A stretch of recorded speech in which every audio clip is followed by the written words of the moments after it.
I never imagined a Friday afternoon could feel so dangerous. The coffee mug in my hand was still warm, steam curling upward as I organized the quarterly reports that needed printing. The printer hummed its familiar mechanical song, and I was lost in the rhythm of routine when the door to my small office swung open without warning. Declan Shaw stepped inside, the CEO of our company, my boss, the man whose mere presence could make a room feel smaller, whose sharp gaze could dissect a business proposal in seconds. But there was something else about him, something I'd spent 2 years trying to ignore. The way my pulse quickened when he walked past my desk. The way his rare smiles made my stomach flutter. I'd buried those feelings deep because they were pointless, inappropriate, and utterly one-sided.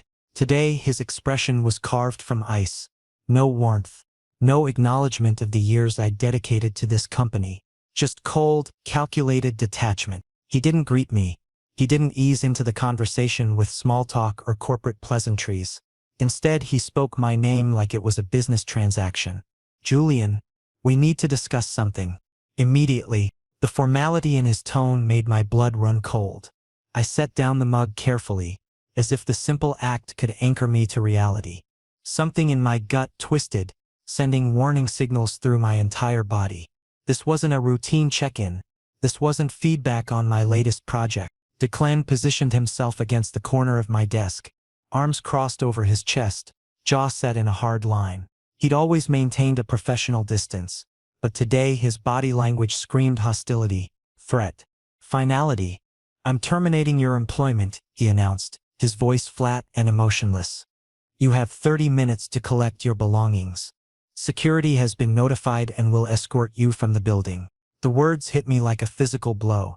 My mind went blank, struggling to process what I'd just heard. Terminated? After 2 years of dedication? After countless late nights, weekend work sessions, and going above and beyond every single deadline? I'd given this company everything: my time, my energy, my unwavering loyalty. My hands gripped the edge of the desk instinctively, as if holding on to the furniture could somehow prevent my entire world from crumbling. "Sir, I don't understand." My voice came out shaky, betraying the confusion and hurt swirling inside me. I hated how weak I sounded.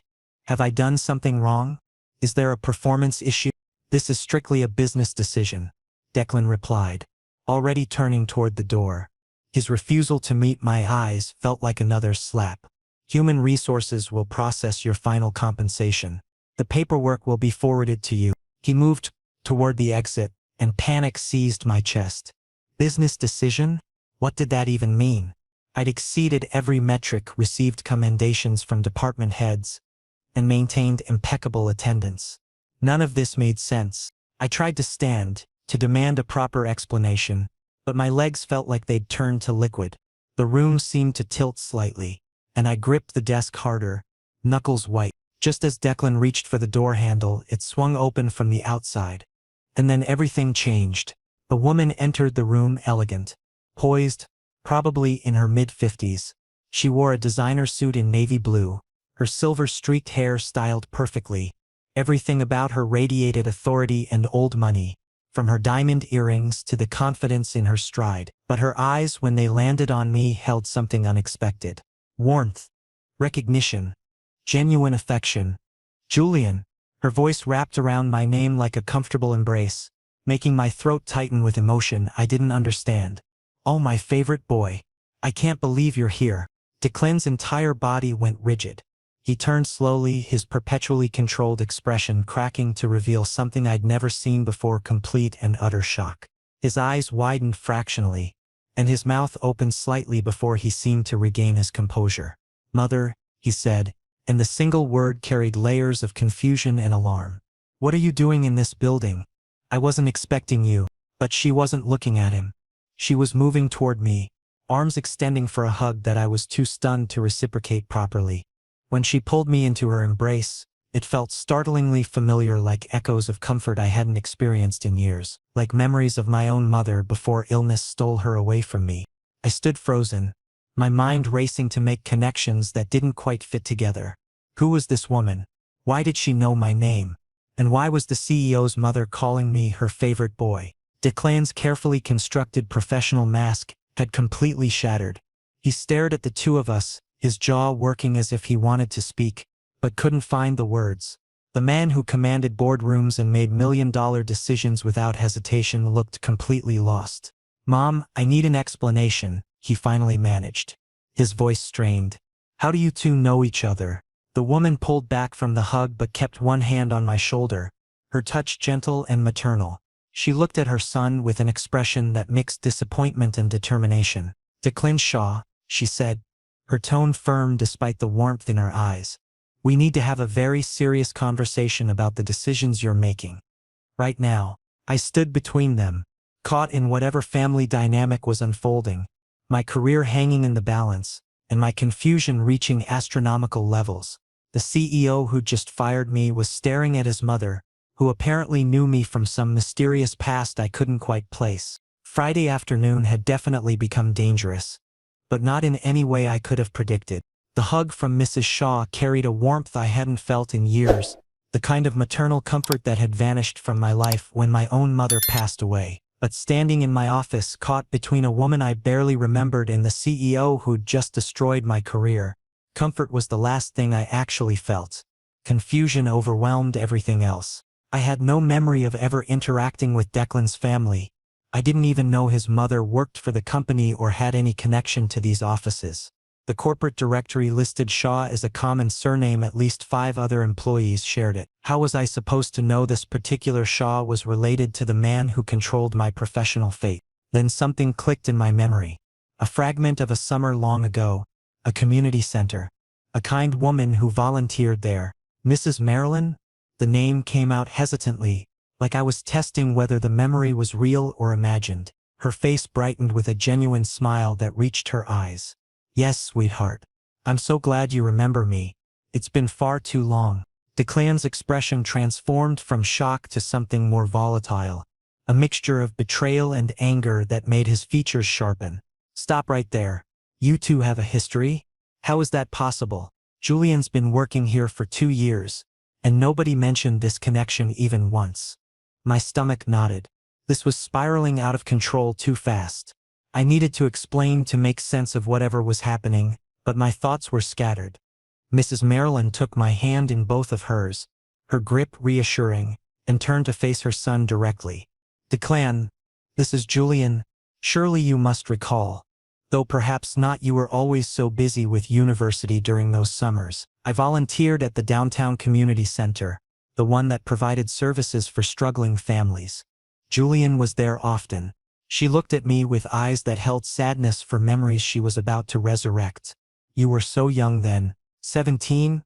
18? Maybe? Your mother was terminally ill and you were managing everything alone. The bills, her care, your education.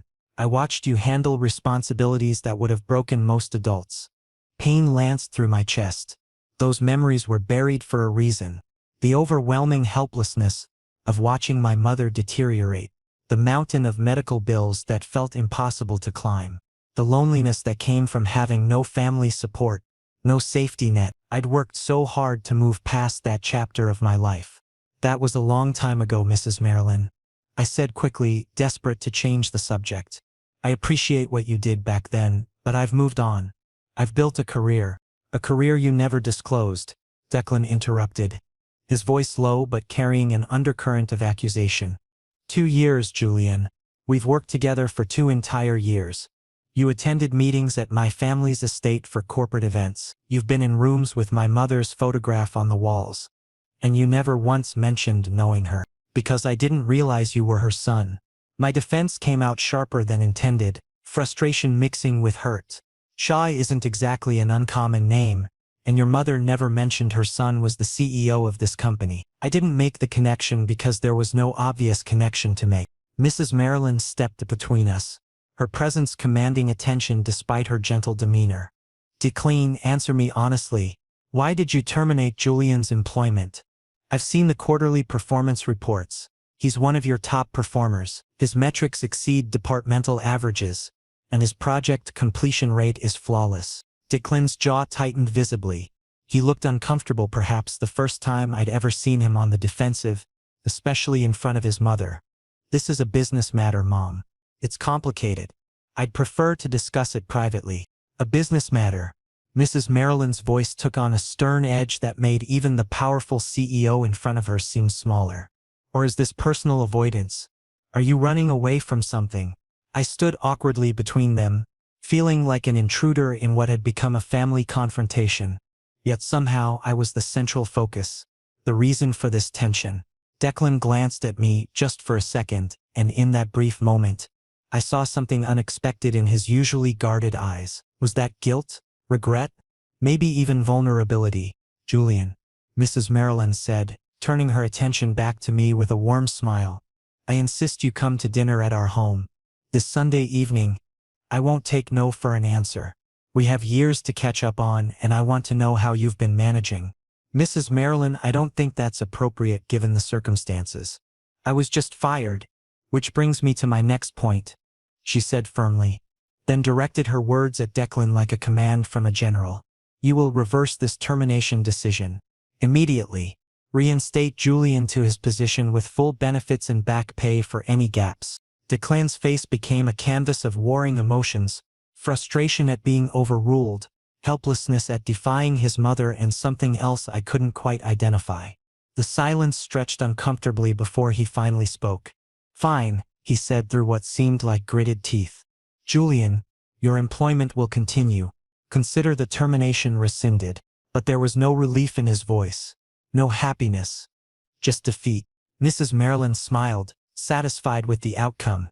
She gave me one more warm hug before gracefully exiting the office, leaving behind the faint scent of expensive perfume and the weight of unresolved tension. The door clicked shut. Declan and I were alone. The air felt suffocating, heavy with everything unsaid. He stood there, looking at me with an expression I couldn't decipher. Why didn't you tell me? The question came out barely above a whisper, and it carried more emotion than anything he'd said all day. I met his gaze directly, finding courage I didn't know I had.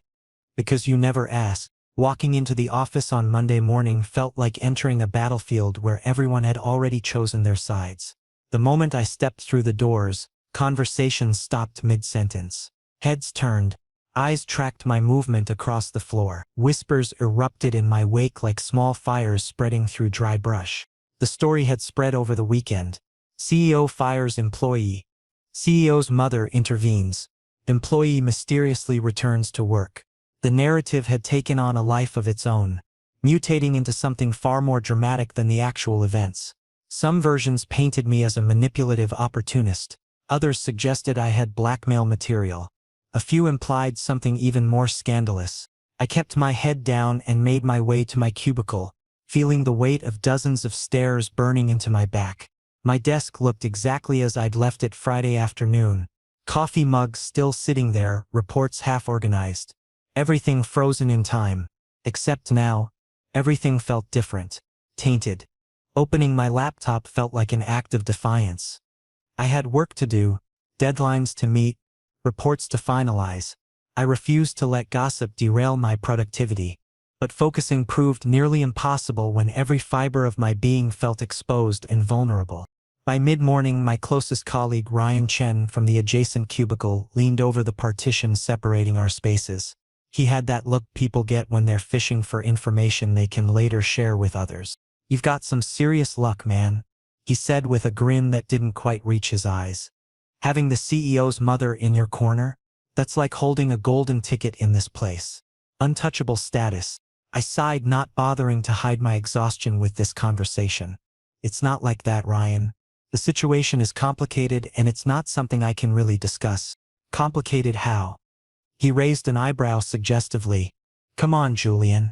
The boss fires you 1 minute, then takes it back the next.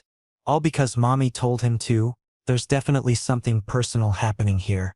Nobody gets that kind of treatment over pure coincidence. Personal. The word echoed in my mind, bringing with it the memory of Friday's final exchange with Declan. Why didn't you tell me? His question had been haunted by hurt, real genuine hurt that didn't make sense for a simple boss-employee relationship. Why would he care about my connection to his mother unless something deeper was at play? I pushed the thoughts aside. Speculation would only drive me crazy. The day dragged on with agonizing slowness. Lunch was a minefield of awkward silences and pointed looks from coworkers who clearly had opinions about my situation. I ate quickly in the break room and escaped back to my desk, counting the hours until I could leave. But at 4:30 in the afternoon, my phone buzzed with a message from Declan's executive assistant. "Mr. Shaw needs to see you in his office. Please bring the Henderson project files." My heart rate spiked immediately. The Henderson project wasn't due for review until next week. This wasn't about work. This was about something else entirely. I gathered the files with trembling hands and made my way to the executive floor. The elevator ride felt endless, each floor ding amplifying my anxiety. When I reached Declan's office door, I paused, steadying my breathing before knocking. "Enter." His voice was neutral, giving away nothing. I opened the door and stepped inside. Declan sat behind his massive desk, surrounded by floor-to-ceiling windows that offered a panoramic view of the city. He was focused on his laptop screen, fingers moving across the keyboard with practiced efficiency. For a moment he didn't acknowledge my presence, and I stood there clutching the files like a shield. Then, without warning, he stood and crossed the space between us. Before I could react, his hand shot out and wrapped around my wrist, not painfully but firmly, deliberately. The touch sent electricity shooting up my arm. "We need to talk," he said, his grip unyielding. "Sit down." "Mr. Shaw, I really should get back to—" "Sit down, Julian." His tone shifted, becoming softer but somehow more intense. It wasn't a request. It was a command wrapped in something that almost sounded like desperation. I lowered myself into the chair across from his desk, and he released my wrist, the absence of his touch oddly jarring. He returned to his own chair but didn't sit. Instead, he stood behind it, hands gripping the leather back, studying me with an expression I couldn't read. Several seconds of loaded silence passed before he finally spoke. "I owe you the truth about Friday," he said, his voice carefully controlled. "The termination had nothing to do with your performance. You're exceptional at your job, possibly the most dedicated person on my entire team." I waited, afraid that speaking would break whatever spell was allowing him to be vulnerable. "I fired you because I needed distance," he continued, and something in his jaw tightened as if the admission physically pained him. "Being around you these past few months has become increasingly difficult. Not because you've done anything inappropriate or unprofessional, but because you're exactly who you are, talented, kind, genuine. And I found myself developing feelings that crossed professional boundaries." My breath caught in my throat. Was he saying what I thought he was saying? "I convinced myself that removing you from the company would solve the problem," Declan went on, his eyes never leaving mine. "That if you weren't here every day, I could regain the objectivity I'd lost. But Friday proved me wrong. The moment my mother intervened, the moment I saw the hurt in your eyes, I realized distance wouldn't fix anything. It would only make everything worse." He finally sat down, leaning forward with his elbows on the desk, his gaze intense and unwavering. "So now we're here. You know the truth. And I need to understand something, Julian. When we're alone in this office, I don't want corporate formality. I don't want the walls we maintain for everyone else." I found my voice, though it came out shakier than I intended. "Then what do you want?" "Honesty," he replied simply. "Starting with this, stop calling me sir when there's no one else around. My name is Declan. Use it." 3 days stretched between Monday's revelation and Sunday's dinner invitation, but my anxiety had already reached impossible heights. Dinner at the Shaw Mansion? With Declan? Under his mother's watchful eye? Every possible scenario played through my mind on an endless loop. What to wear, what to say, how to act. The overthinking was relentless. On Friday, my phone buzzed with a message from Declan. "Sunday at 7 p.m. A car will collect you at 6:45. Try not to stress yourself into a panic attack. It's only dinner, only dinner." As if anything involving the Shaw family could be simple anymore. As if sitting across from the man who'd just confessed to having feelings for me while his mother served dessert was a casual affair. Sunday evening arrived with cruel inevitability. I dressed carefully, a pressed button-down shirt in navy blue, tailored charcoal slacks, leather shoes polished to a shine.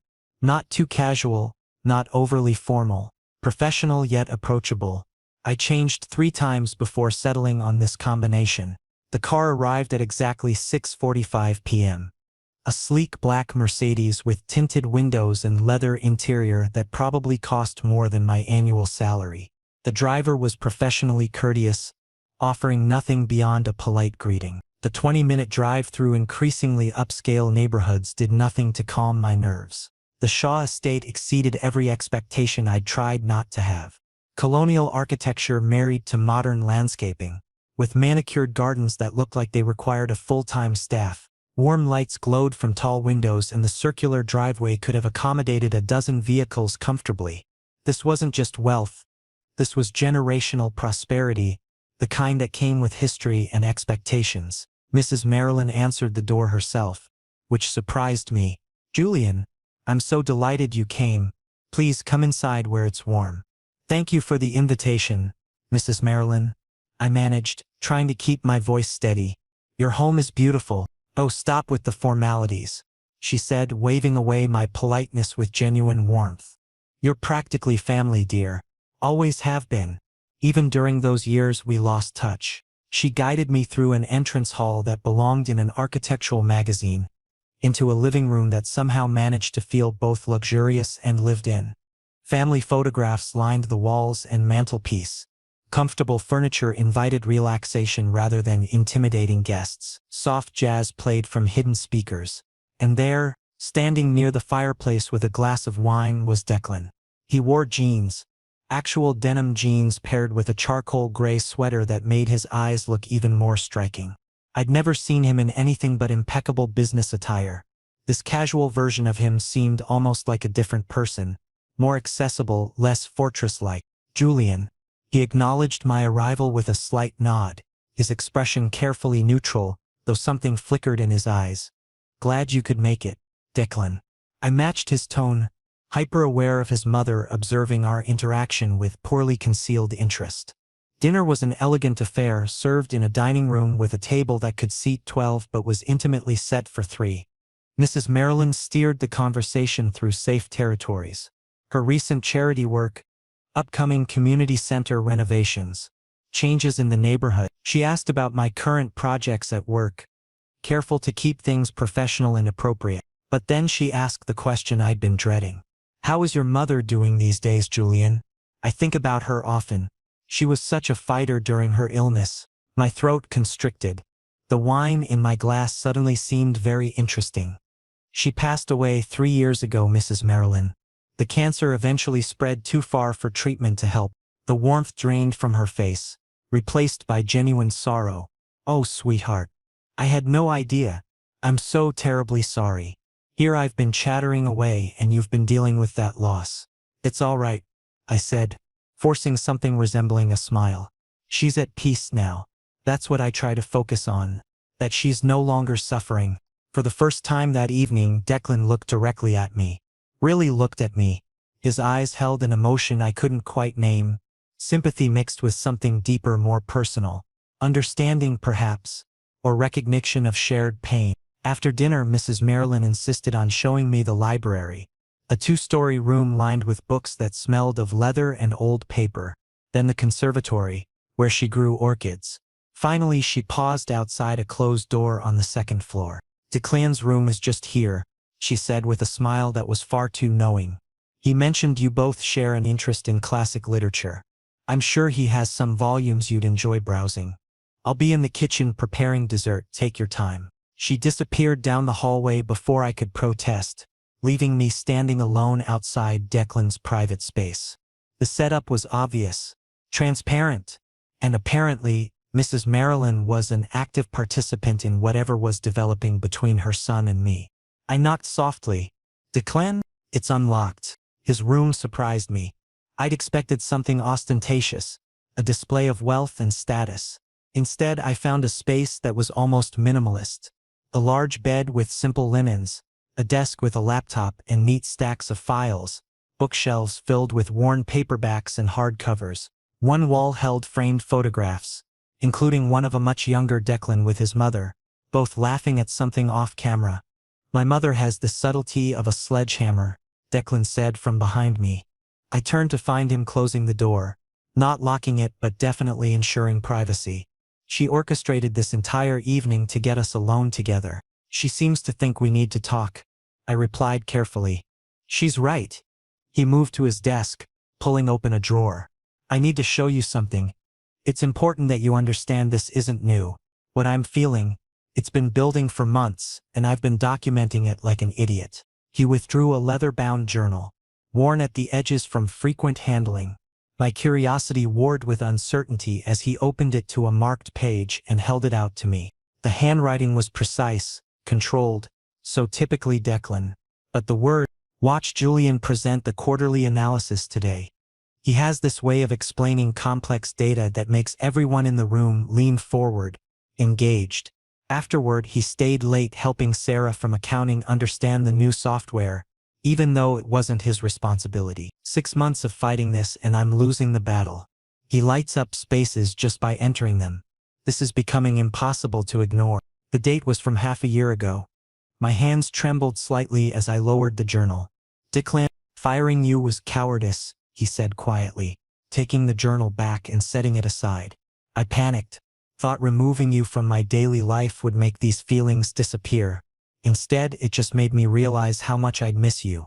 How wrong it felt to push you away. I met his gaze, finding courage in his vulnerability. I've been terrified too, but maybe we don't have to face that fear alone. His smile was small but genuine, the most unguarded expression I'd seen from him. In that moment, the mansion's grandeur faded. The corporate complications didn't matter. It was just two people finally honest with each other. Returning to the office Monday morning felt surreal, like stepping back into a reality that no longer quite fit. Just days ago, my relationship with Declan had been strictly professional, respectful but distant. Now, after Sunday's revelations, after reading words he'd written about me in private moments, everything had shifted. The challenge would be pretending nothing had changed. At 10 o'clock, my phone vibrated with a text message. "Coffee break at 11. Meet me on the rooftop terrace. We need to establish some ground rules." The rooftop was rarely used. A small outdoor space on the building's 20th floor, technically designated as a break area but largely forgotten by most employees. Private, secluded, smart choice. I arrived at 10:58, wanting a moment to compose myself before he appeared. The view was spectacular, the city spread out below us, morning sunlight reflecting off glass towers. A cool breeze carried the distant sound of traffic. Punctual as always, Declan's voice came from behind me. I turned to find him approaching, coffee cup in hand, looking less like a CEO and more like a regular person stealing a quiet moment.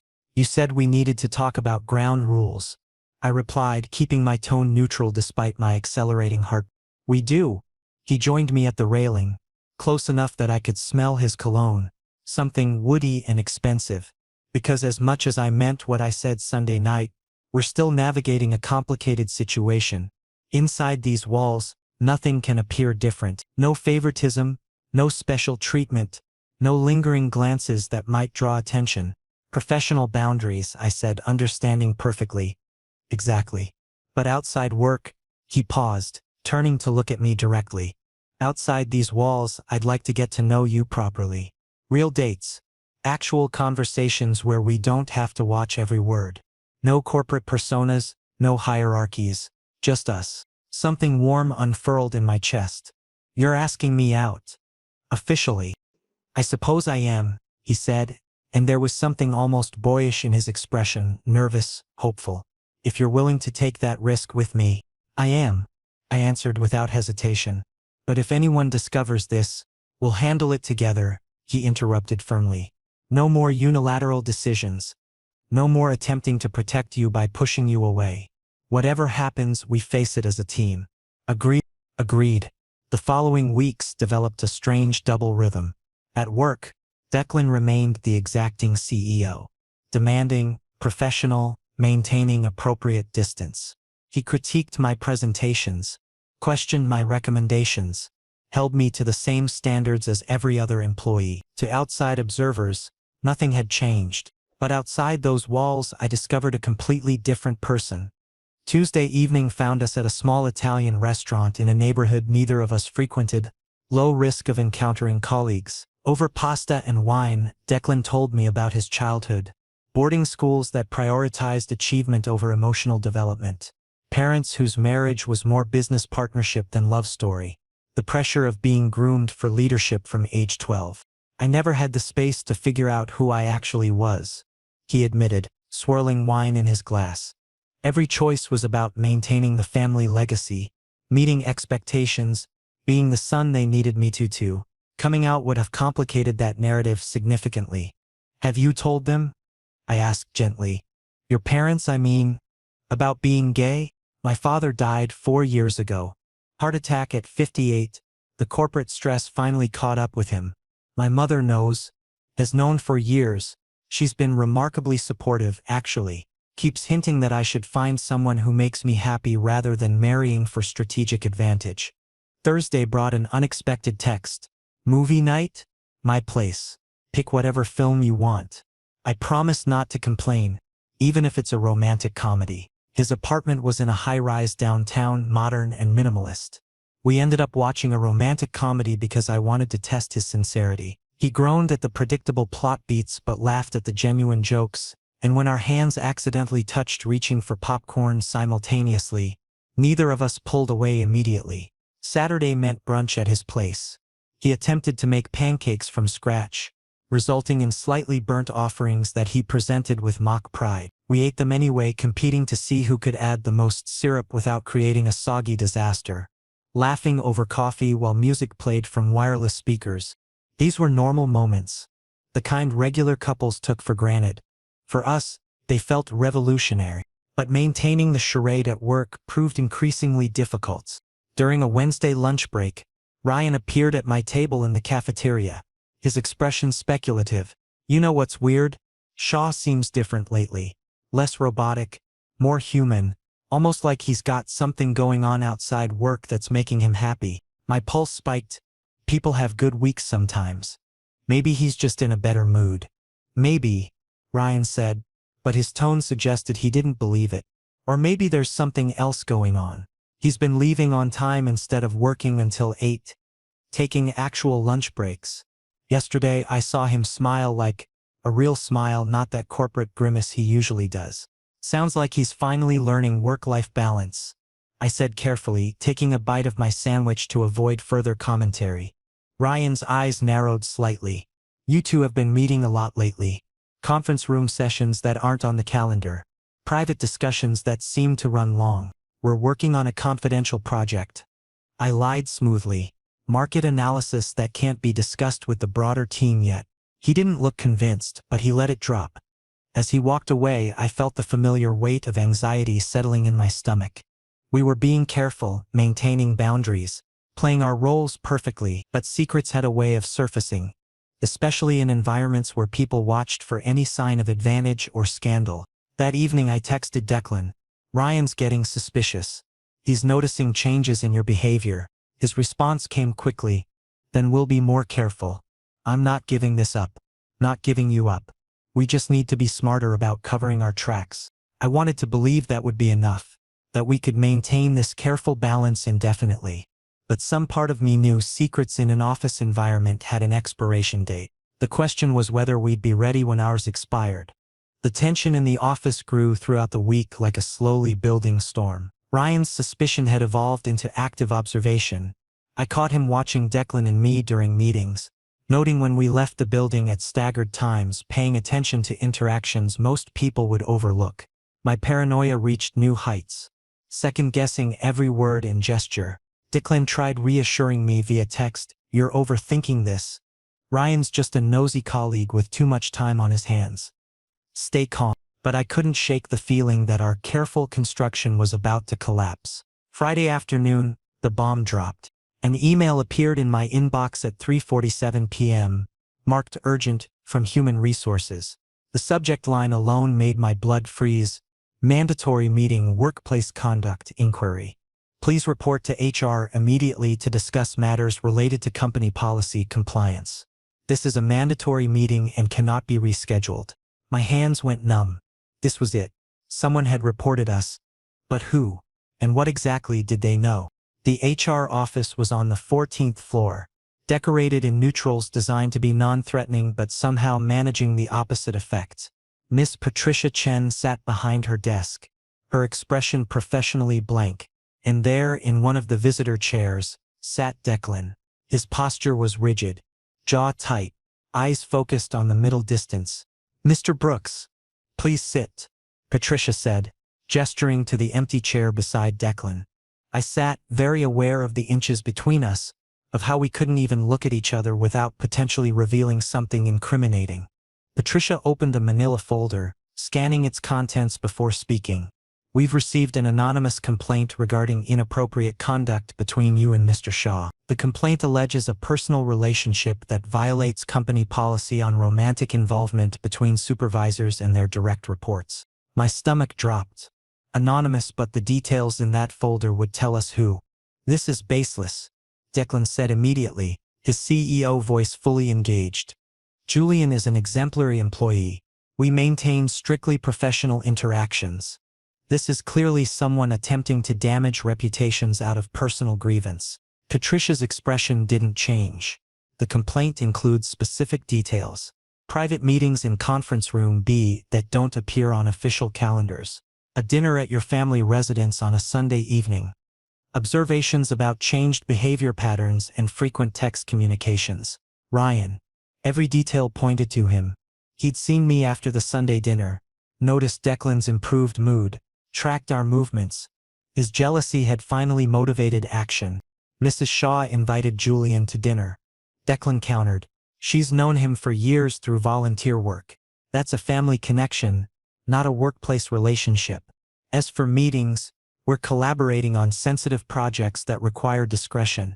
Nevertheless, Patricia continued, unmoved by his explanations, "company policy requires investigation of all such complaints. Until the inquiry concludes, Mr. Shaw, you'll be removed from Julian's direct supervision chain. Julian will be temporarily reassigned to the marketing department under Susan Reynolds. This is effective immediately." "This is absurd," Declan's voice rose slightly, the first crack in his composure. "You're disrupting department operations based on an anonymous accusation with no substantial evidence. Company policy applies equally to all employees, including executives," Patricia said firmly. "The investigation will be thorough and fair. If the allegations prove unfounded, both of you will be cleared with no negative impact on your records. But we must follow protocol." The meeting concluded 10 minutes later with paperwork to sign and new reporting structures to acknowledge. Walking out of that office felt like a public shaming, even though the hallway was empty. Declan waited until we turned a corner into an unoccupied corridor before pulling me aside. "Julian, I'm so sorry." His carefully maintained facade crumbled, revealing genuine anguish. "I should have protected you better. Should have been more careful. This is my fault." "Stop," I said, fighting to keep my voice steady. "We both knew the risks. We both made this choice. You don't get to shoulder all the blame." "I can end this," he said, determination hardening his features. "I'll talk to the board, explain the situation, offer to step down if necessary. They'll listen to me." "No." The word came out sharper than intended. "If you interfere with the investigation, it'll confirm everyone's suspicions. We have to let this play out naturally. The truth will emerge." But what was the truth? That yes, we'd developed feelings for each other. That we'd been seeing each other outside work, carefully maintaining boundaries but definitely crossing into personal territory. Admitting any of that could end both our careers. That evening, alone in my apartment, I sat in the dark, trying to process the day's events. My phone rang at 9:23 p.m. Declan's name on the screen. "I can't do this anymore," he said without preamble, his voice strained. "The hiding, the secrecy, the constant fear of discovery. It's not fair to either of us, but especially not fair to you. You're the one who'll face the worst consequences." "What are you saying?" My heart hammered against my ribs. "I'm going to tell them.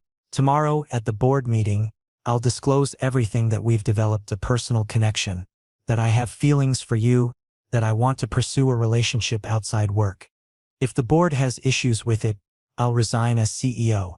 The company will survive without me, but I can't survive continuing to hide something that's become this important to me." "Declan, no. You can't sacrifice your career. What's the alternative?" he interrupted, frustration bleeding through. "Sneaking around forever? Pretending not to care about you in public while only being honest in private? That's not sustainable, and it's not the kind of relationship I want with you. You deserve better. We both do. Tears burned behind my eyes. Your career, your reputation, everything you've worked for, means nothing if I lose you in the process, he said softly. In that moment, I understood. Declan Shaw wasn't just the cold, calculating CEO everyone saw. He was someone capable of extraordinary courage, willing to risk everything for honesty. Then I'm coming with you, I said, finding my own courage.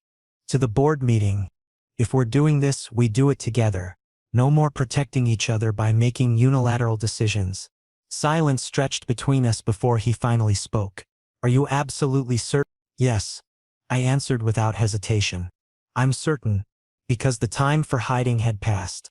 Whatever came next, we'd face it together, consequences and all. The board meeting was scheduled for 9 a.m. sharp. I arrived at 8:45 wearing my best suit, the charcoal gray one I'd bought for job interviews years ago but rarely had occasion to wear. My hands trembled slightly as I signed in with the executive floor receptionist, who gave me a curious look but said nothing. Declan was already in the conference room when I entered. He stood by the floor-to-ceiling windows, silhouetted against the morning skyline, looking every inch the powerful CEO.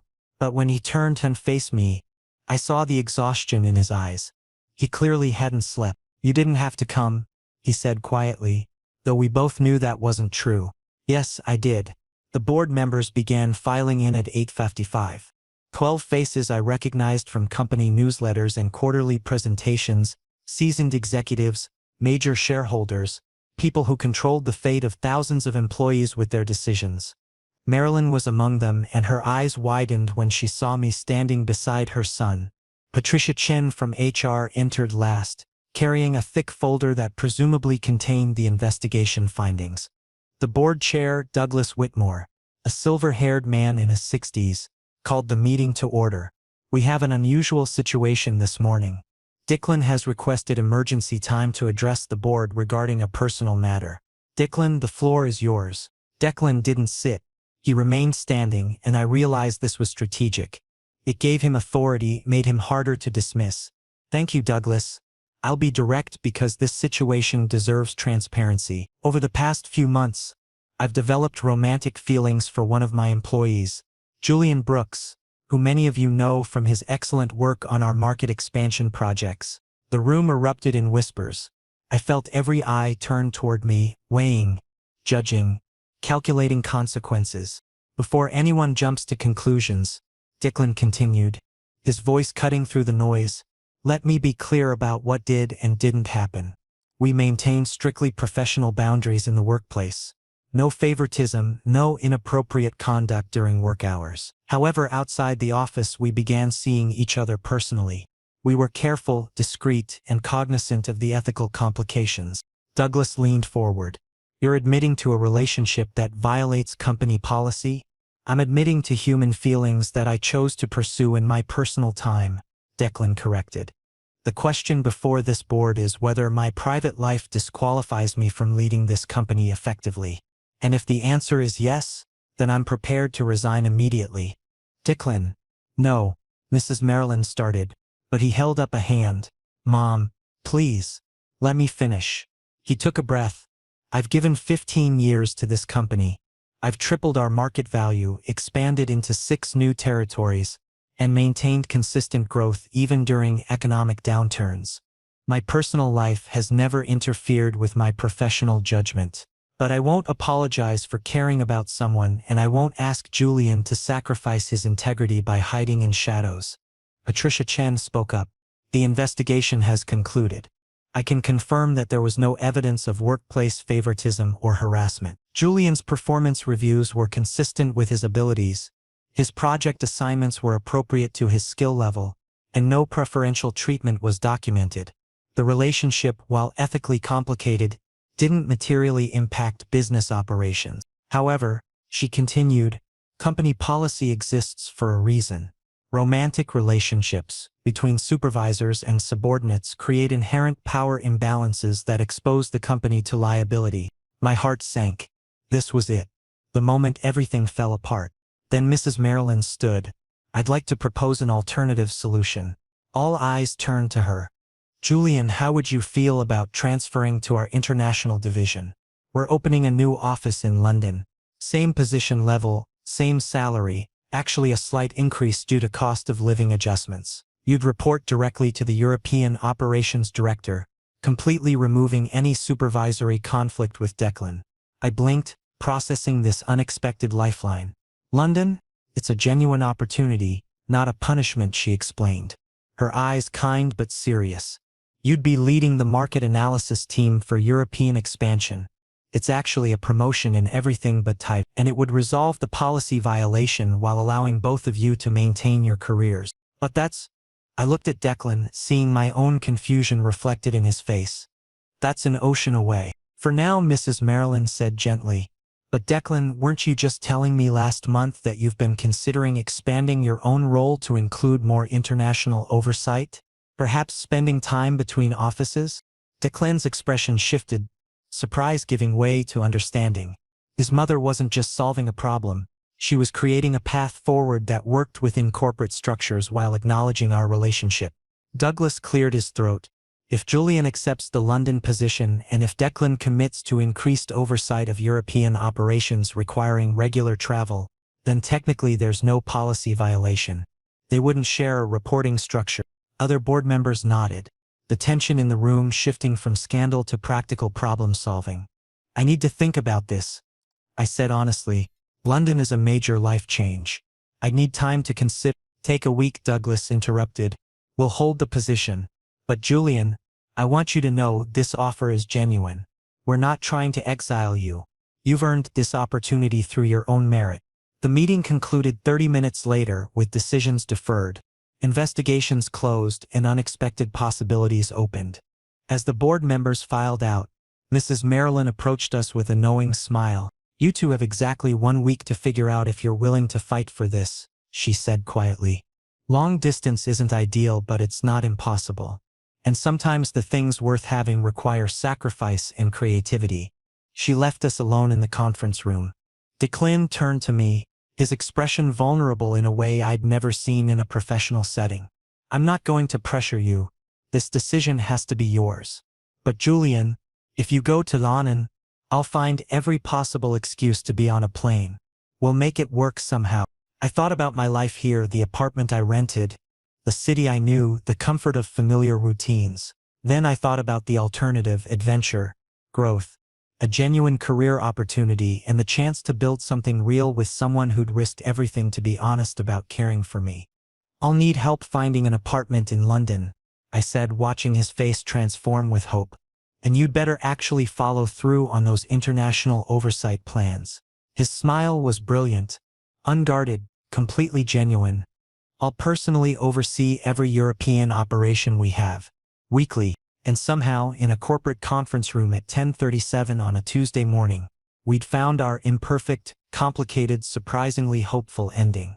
Not the fairy tale either of us expected, but maybe something better, something real.